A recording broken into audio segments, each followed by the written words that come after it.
À une époque où tout va vite, où une information nouvelle chasse la précédente, les archives papier nous rappellent que le monde n'a pas débuté avec Facebook. Bonjour, je suis Denis Dupont et je m'égare souvent avec délice dans les archives de l'Indépendant. Suivez-moi, les surprises ne manquent pas, la preuve par le son.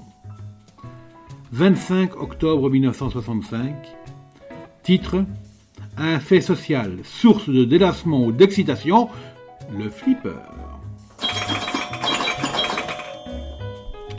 Depuis 1948, il a grandi en France, il occupe des temps morts, il meuble les minutes des nostalgiques, des gagneurs, de ceux qui attendent dans le bar leurs bien-aimés et ceux qui se distraient.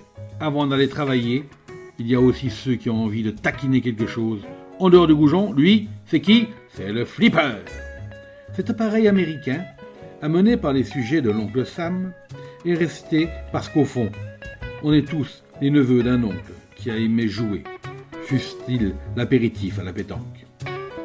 Il enregistre la dextérité, souvent la roublardise. Il totalise aussi vite qu'une machine à calculer. Il est l'ami inoffensif, petit cousin des machines à sous de Las Vegas. Critiqué par les uns, béni par les autres, il est le copain qui relaxe l'énervé ou l'excite encore davantage. En somme, il devient un fait social. 20 centimes nouveaux dans une bouche ouverte en travers, et tout à coup, vous avez l'impression de pouvoir faire cracher la machine, des parties gratuites, comme le gros joueur peut faire sauter la banque du casino. 20 centimes à nouveau pour prouver que la machine, qu'entre le robot calé et le cerveau que vous êtes, il y a une différence de classe. À Paris, il a relégué le 421 au rang de souvenir. On ne fait plus d'apéritif au dé, on la joue au flipper. On attaque une rage où l'on repart du pied droit pour le reste de la journée. Mais qui est-il exactement? Né à Chicago, il continue à prendre vie dans cette ville honorablement connue. Pour lui, on a monté là-bas des usines comme il y a la chaîne Renault en France. C'est toute une industrie. Depuis sa vogue dans notre pays, on en fait naître en France même, mais ces machines n'ont pas la cote d'amour. On est encore, paraît-il, au travail artisanal. Elle manque de fini, dit-on. Leur aspect, c'est semblable. Les boules passent dans des haies de lumière ou s'engouffrent dans des trous éclairés. L'art est de savoir les disposer de manière qu'il y ait des bons flips, c'est-à-dire de bons renvois de ces deux battants qui relancent la boule dans un jeu et l'obligent de ce fait à taper sur les ressorts. Heureux ressorts. Leur musique meuble l'atmosphère des bars, mieux que les jukebox. Elles peuvent servir de bruit de fond à n'importe quel essai de musique surréaliste, dans n'importe quel film de la même veine. Alors, nous avons voulu savoir ce qu'il devenait de notre département de Monsieur Flipper. Et nous avons procédé d'abord à un recensement. On en dénombre 130 environ dans les Pyrénées-Orientales, en période d'hiver. 200 au moins dans les saisons chaudes. Canet-Plage compte à lui seul 60 flippers pendant les mois de juillet et août. Dans le département, ils sont répartis dans les bars où les animateurs sont légion. Bientôt, l'on inscrira sur la vitrine « Ici, Flipper », comme jadis on indiquait que la télévision fonctionnait à l'intérieur.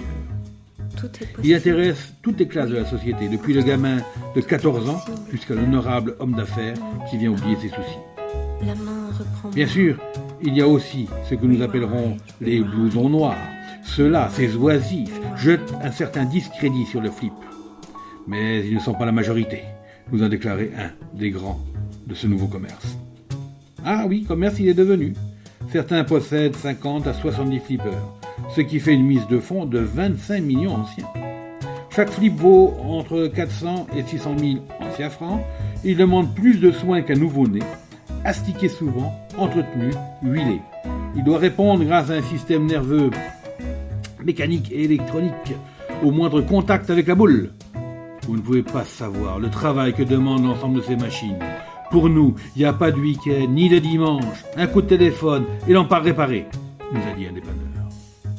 C'est tout un art d'ailleurs, de savoir réparer une de ces machines. Un spécialiste peut mettre de 20 minutes à 2 ou 4 heures maximum. Un novice, 2 jours. Dans la région parisienne, les vrais dépanneurs sont payés 2500 francs nouveaux par mois. Les pièces de rechange sont très chères aussi.